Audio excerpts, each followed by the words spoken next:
You've probably already seen multicolor FDM printers before. Purge towers, filament switches, AMSs, ACEs, CFSs, MMUs, whatever you want to call it. But all those systems have been trying to solve the same issue for years. But there's a completely different architecture sitting on my desk right now, and it handles multi-material printing in a way that none of those systems can match. This is a Snapmaker U1. 4 independent tool heads, minimal purge waste. Obviously, this technology isn't new, but the price tag genuinely surprised me.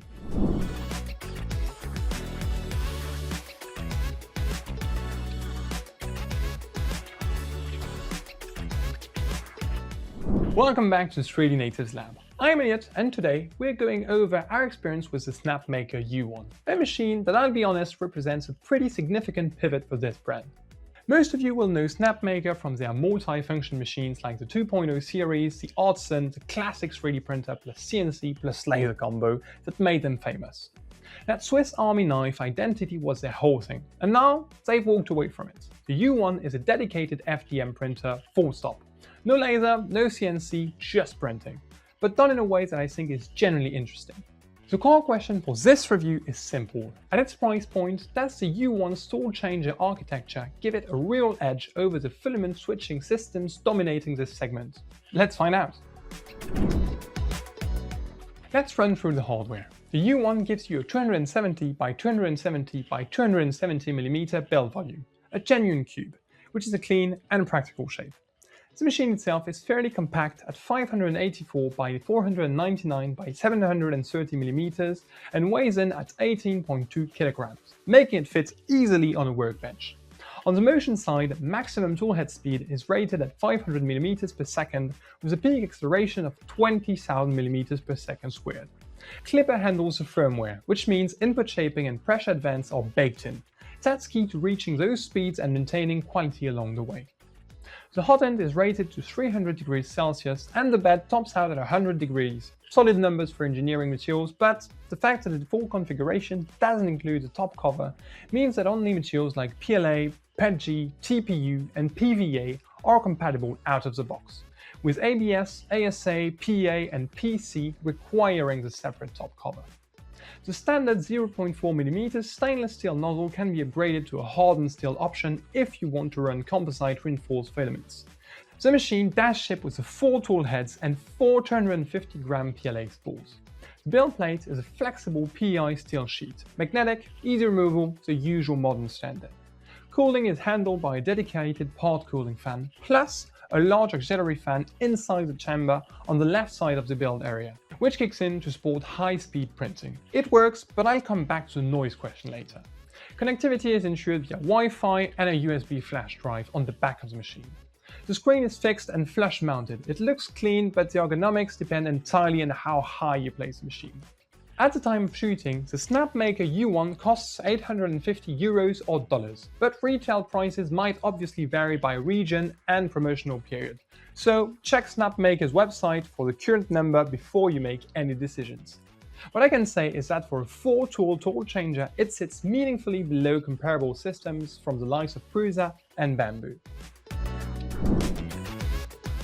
On the software side, Snapmaker ships their own fork of Orca Slicer called Snapmaker Orca. If you've used Bamboo Studio or standard Orca Slicer, you'll feel right at home. Clipper with Fluid at the front end is accessible via IP address over your local network. For tinkerers, that is a significant feature, not a footnote.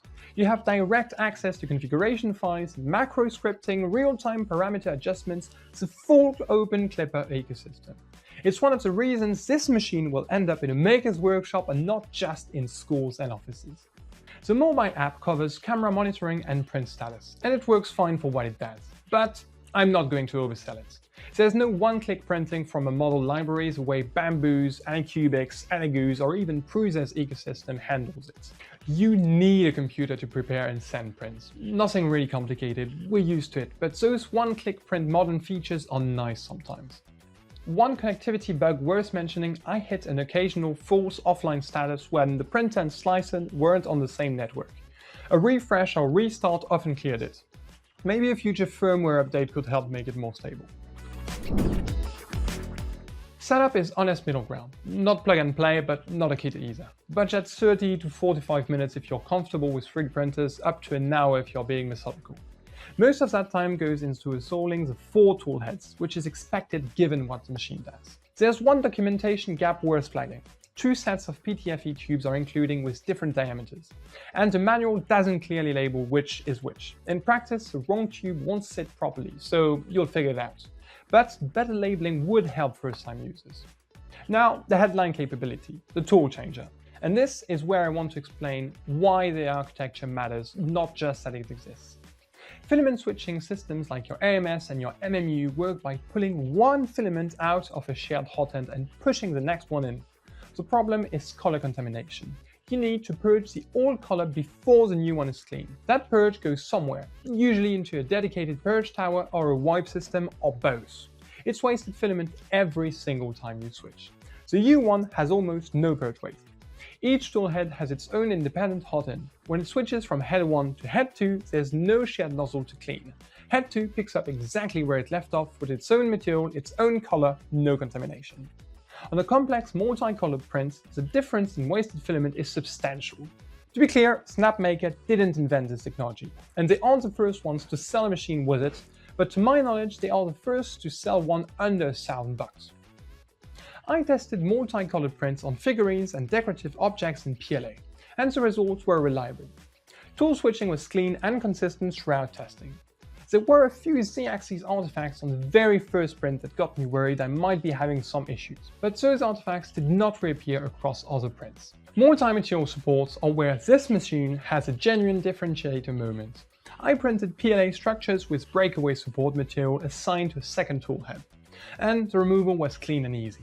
And because breakaway material allows zero gap between support and part, the surface finish underneath is noticeably cleaner than you typically get with same material supports. This is a workflow that single material printers simply cannot replicate. TPU is one of the other major selling points, and I have to be direct with you, in my testing it did not print reliably. I encountered clogs and under extrusion consistently enough that I can't report any good results of printing TPU on my machine for the moment. That said, I'm in communication with Snapmaker to try and resolve the issue, so I might do a follow-up if I manage to get it working properly. If you want to be notified when that update comes out, you know what to do.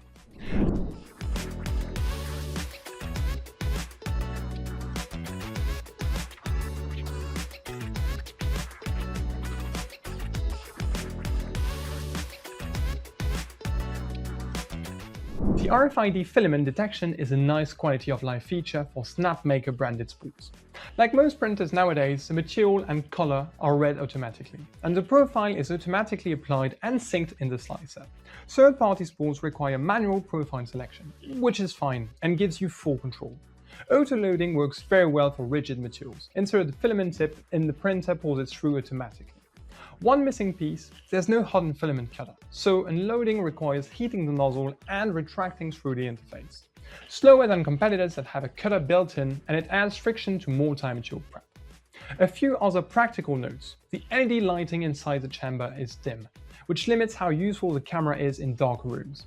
The part cooling fan is audibly loud at high speeds, which matters in quiet environments like offices and living spaces. And, as you might have already noticed, the external spool holders have no dry box or enclosure, which is a consideration if you work in a humid space and print moisture-sensitive materials like PETG, TPU or nylon regularly.